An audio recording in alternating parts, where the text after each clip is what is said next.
Olá, alunos do oitavo ano, tudo bem com vocês? Professor Dirceu, chegando aqui com as atividades da semana do dia 26. Pessoal, então nós começamos a falar na semana passada sobre o nosso sistema nervoso, né? O sistema nervoso que comanda as nossas sensações, as nossas percepções, o nosso movimento, tá? E nós vamos dar continuidade agora à organização do sistema nervoso, tá? Nós podemos dividir o sistema nervoso em duas partes ali para facilitar o nosso estudo, tá, pessoal? Mas vocês têm que ter em mente que essas divisões que a gente faz nos sistemas aí do nosso organismo é para facilitar então a didática de aprendizagem, mas nós temos que ter em mente sempre que o nosso organismo funciona integrado. Então os sistemas ali, todos os órgãos dos sistemas têm que estar funcionando perfeitamente para que o organismo como um todo também funcione bem, certo? Então hoje, nessa aula, nós vamos falar, nessa semana a gente vai ver sobre o sistema nervoso central, e na semana que vem nós veremos, então, sobre o sistema nervoso periférico, tá? Mas lembre-se, então, que tudo está integrado junto, tá? É bom a gente entender o todo do funcionamento do nosso sistema nervoso, beleza? Então vamos lá. Pessoal, então aqui nós temos o nosso sistema nervoso central, tá? Nós temos aqui algumas partes importantes que a gente vai ver agora, tá? Então nós temos aqui o cerebelo, tá? O cerebelo aqui. Nós temos o tronco encefálico, tá? Nós temos o tronco encefálico aqui, certo? E nós temos o nosso cérebro, tá? O cérebro aqui, tá? Então essas partes aqui, elas vão formar o que a gente chama de encéfalo, tá, pessoal? Então o cerebelo, o cérebro e o tronco encefálico formam o que a gente chama então de encéfalo, tá? E o encéfalo, então, é o centro integrador de informações que o nosso corpo percebe. Então, todas as sensações, as percepções que o nosso corpo percebe vão chegar aqui no nosso cérebro e essas informações então serão processadas para os seus devidos fins, certo? Também comanda as tomadas de decisões, aí tanto voluntárias quanto involuntárias. Então, aquelas decisões que a gente deseja fazer, as voluntárias, tá? Eu quero fazer um movimento, né, de pegar alguma coisa. Então, esse é um movimento que eu consigo controlar. E também aqueles movimentos que são involuntários, por exemplo, a exemplo dos batimentos cardíacos, que a gente não controla, como a gente já viu, né? São movimentos involuntários. Tá? O cérebro aqui, ele toma então a parte do cérebro, a parte maior do nosso encéfalo. Tá? Aqui então logo abaixo nós temos o cerebelo. Tá? E o tronco aqui, ele está aqui na frente do cerebelo e abaixo do cérebro. Tá? Cada parte regula e controla funções específicas do nosso corpo, certo? Vamos lá. O cérebro, então, como eu falei, ele vai comandar então diversas atividades, seja voluntárias ou não, tá? O que nós estamos fazendo agora? A gente está aprendendo, nós estamos estudando, então vai controlar então a aprendizagem, né, tudo que a gente aprende, tá? A nossa memória, então, está ligada a isso, tá? A nosso humor, né? Várias formas de a gente se expressar, né? Se a gente está bem-humorado ou não, alegria, tristeza, né? Várias sensações de emoções que a gente sente, né? Então vão ser controladas pelo nosso sistema nervoso central. O pensamento, a criatividade, né?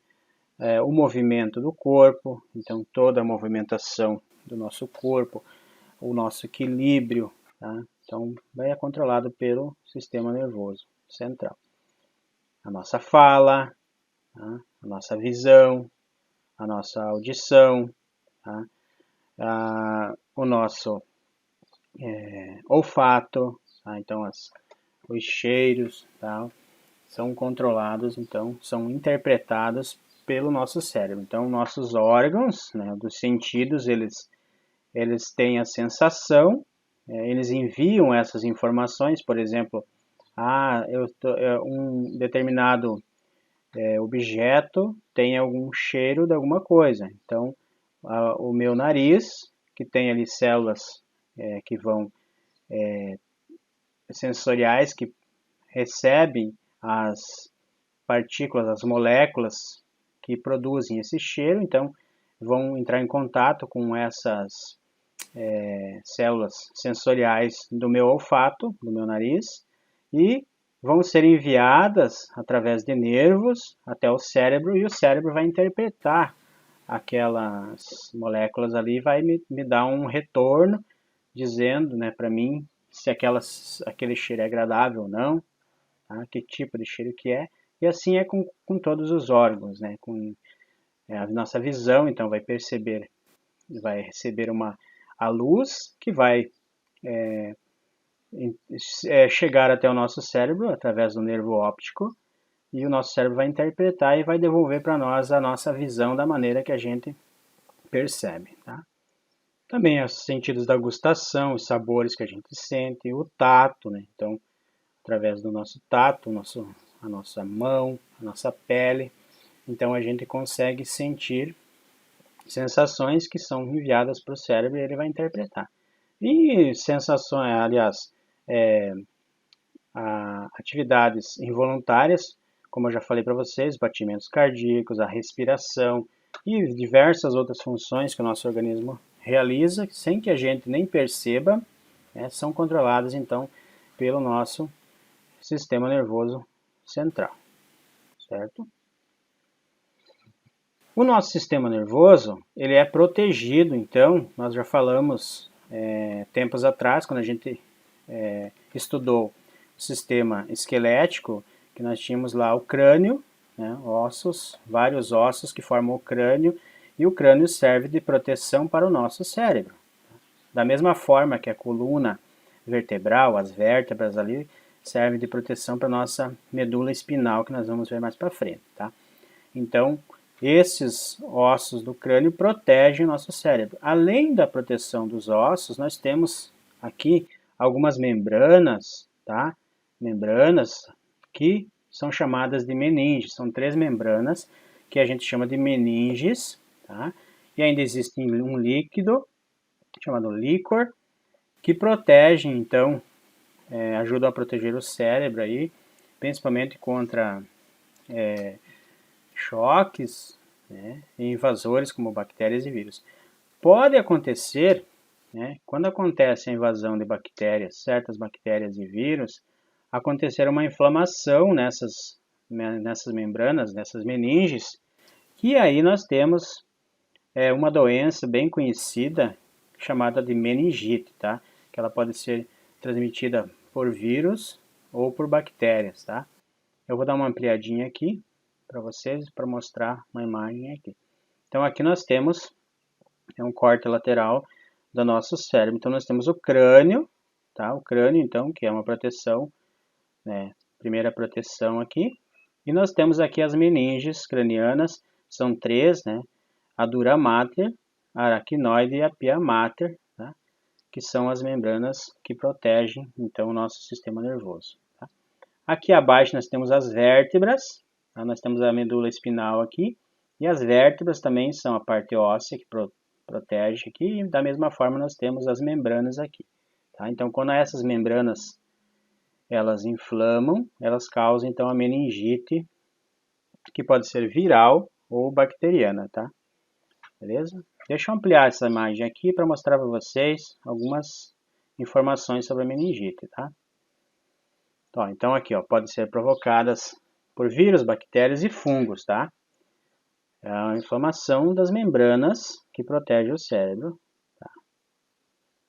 Aqui nós temos, ó, a bacteriana, que é a mais grave, tá? Pode ser 2 tipos, pneumocócica e meningocócica, tá? As mais conhecidas. A transmissão aqui, ó, pelo ar, né, pessoal? Pelo ar.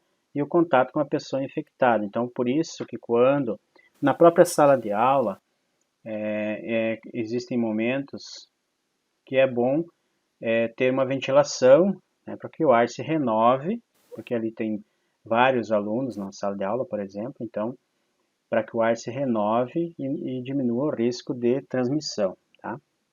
Beleza? Então, a título de informação aqui. Vamos continuar então. Aqui nós temos então a medula espinhal, né, que faz parte aqui do sistema nervoso, tá? Ela reúne então as informações, tá? Ela está dentro aqui da nossa coluna, tá? Na coluna cervical aqui. Então ela reúne as informações que vêm de todas as partes do corpo e leva para o cérebro, tá?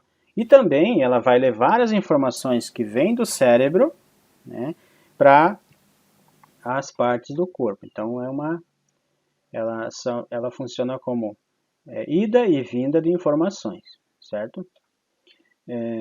As informações captadas no corpo aqui, elas estão graças aqui a 31 pares de nervos medulares, né, nervos medulares que estão espalhados aqui pela coluna, tá? Então, eles se espalham, então esses 31 pares na coluna aqui vão se espalhar, vão se ramificar por todo o corpo e trazem informações. Cada parte da nossa medula vai trazer e coletar informações do corpo. Como tem esse desenho aqui, que mostra então nossa coluna inteira, dentro está a medula espinal aqui, né, gente?